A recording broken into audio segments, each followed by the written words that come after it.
Space exploration was an important part of John Kennedy's new frontier.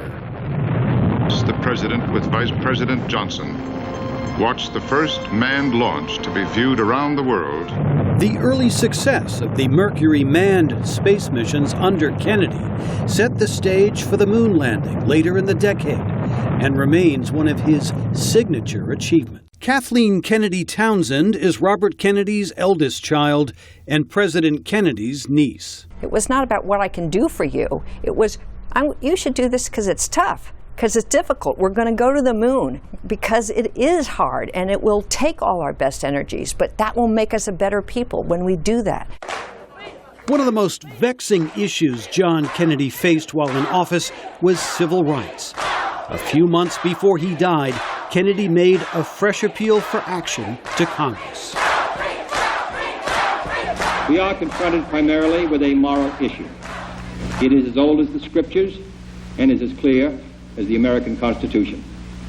The heart of the question is whether all Americans are to be afforded equal rights and equal opportunities. Harris Wofford advised President Kennedy on civil rights. We don't know what greatness he could have come to.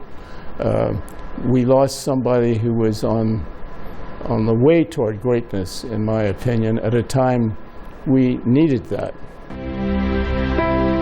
Many still wonder how the world might be different if John Kennedy had lived. It's really sad. Our country lost a lot in November 1963 and when my father was killed. It was a lot, and I think we would have been a much better country had they lived. I'm not a believer that, you know, that out of tragedy good can come. I think a lot of pain came and a lot of bad things for our country. A few months before he died, President Kennedy spent a few days in his ancestral homeland of Ireland. You know, after President Kennedy went to Berlin, he went to Ireland. And he said that that was the happiest 4 days of his life.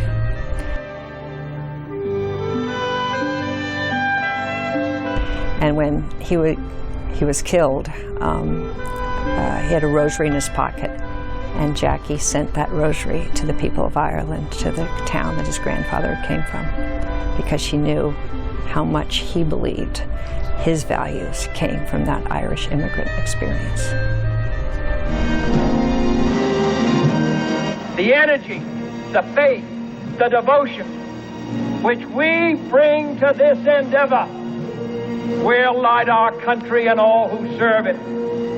And the glow from that fire can truly light the world. John Kennedy's words still echo from the past, and the flame atop his grave continues to burn, a beacon to those who strive to make the world a better place. Jim Malone, VOA News, Washington.